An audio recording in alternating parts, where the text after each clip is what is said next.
close to on time for us. Good morning. I'm Senator Graham from South Carolina, joined by Senator Lee from Utah, Senator Heller from Nevada, and Senator Cruz from Texas. We're here to be part of an historic event. To say historic in Jerusalem is a pretty hard thing to do, but I think this fits the bill. One, I want to congratulate President Trump and his team for actually making the decision to move our embassy from Tel Aviv to Jerusalem. Since 1995, it's been the policy of the United States to recognize Jerusalem as the capital of Israel. This is long overdue, and again, I want to congratulate Donald Trump. What does it mean? It gives certainty to a process that's been in play for a very long time. The Prime Minister of Israel said yesterday this would help the cause of peace. I concur. I cannot imagine a circumstance where a two-state solution exists between Israel and the Palestinians without Jerusalem being the capital of Israel. What does it mean for the region? It means that under Donald Trump, we're going to do the things we say we promised to do. We promised to get out of the Iranian agreement unless it was made better. It hasn't changed at all.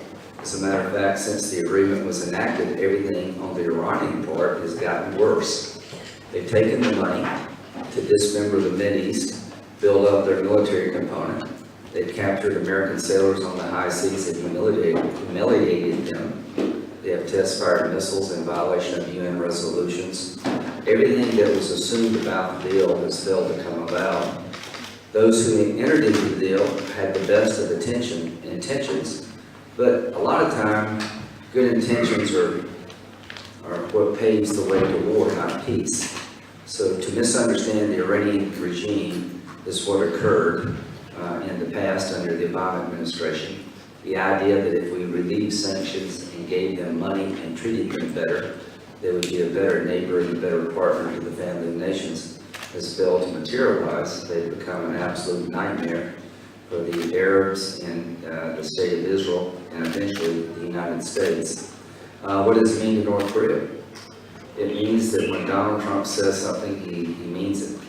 By recognizing Jerusalem as the capital during the campaign, making it happen within the first part of his presidency is a signal to everybody, including the North Koreans, that there's a new sheriff in town.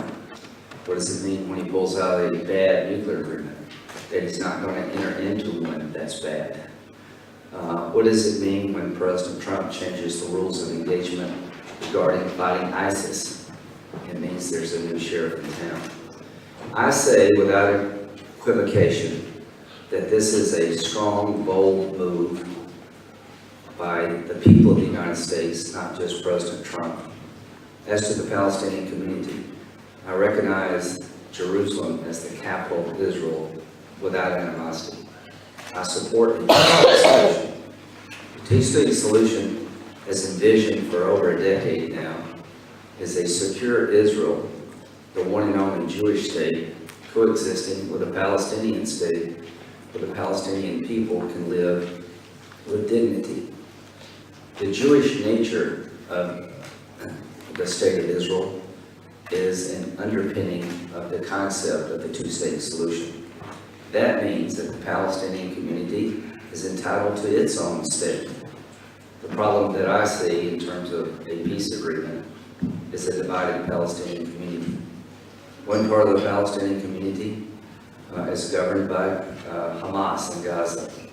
Israel left Hamas, and what did they get for it? 10,000 rockets. The Palestinian Authority has virtually no control over Gaza.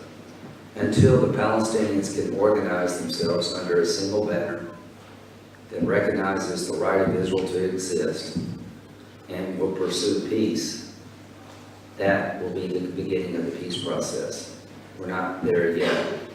So we come here today as representatives of the United States Senate, showing our solidarity with the people of Israel, recognizing that Jerusalem is the capital of Israel, and their claim goes back thousands of years.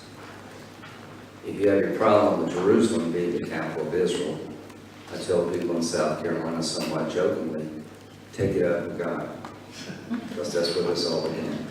Senator Lee. On October 24th, 1841.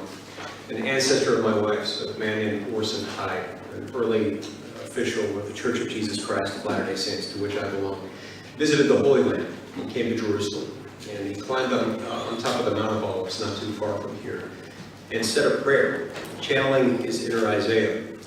He asked Almighty God to prepare Jerusalem for the return of the Jewish people to their ancestral homeland, a place that's been their homeland for some 3,000 years. It's therefore an honor for me to be here on this day when the United States finally recognizes what has long been the case, which is that Jerusalem is in fact Israel's capital. This has been this way for a long time, and depending on how long you want to measure it, it can go back decades or it can go back many millennia. It's an honor for me to be here. I want to thank President Trump for taking the courageous step to take, which is to move this embassy in a way that so many presidential candidates have promised in the past, and thereafter, upon becoming President of the United States, have changed their mind for one reason or another. I'm grateful to President Trump for the courage that he showed in deciding to move this embassy to its rightful home. Thank you. Senator Hiller. Thank you. I'm Dean Heller from the state of Nevada, great state of Nevada, which includes the city of Las Vegas. And I assure you that both my Jewish friends and my Christian friends are thrilled for today. I want to thank our delegation, and Lindsay, especially you, for your leadership as we move forward throughout today.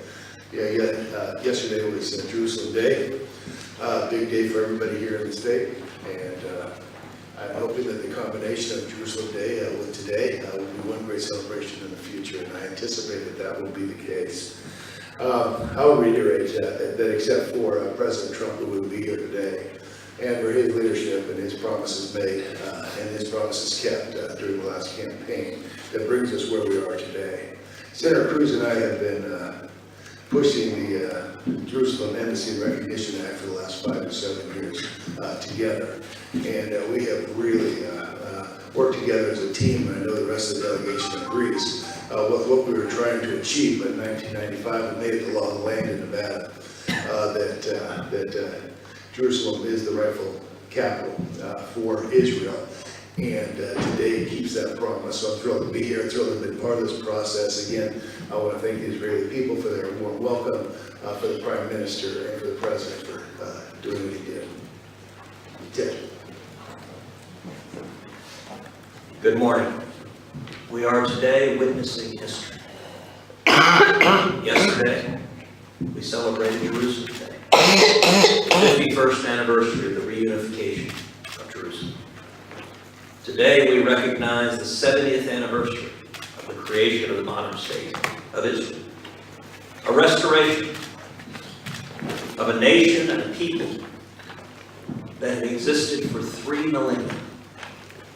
Jerusalem is and was and will remain the capital of Israel. For 70 years, the United States operated on a fiction that did not recognize this capital. When the modern state of Israel was created, it took all of 11 minutes for President Harry Truman to recognize Israel rightly, leading the world, and the rest of the world followed suit. I believe that President Trump's decision, the right decision, to recognize Jerusalem as the capital of Israel, will go down in history as a decision of similar moment. A decision we're already seeing other countries follow, whether Guatemala or Paraguay, or perhaps the Czech Republic, and I hope many others. And it is simply acknowledging reality. By any measure, Jerusalem is the capital of Israel. It's where we find the Knesset. It's where we find the Supreme Court. It's where we find the Prime Minister.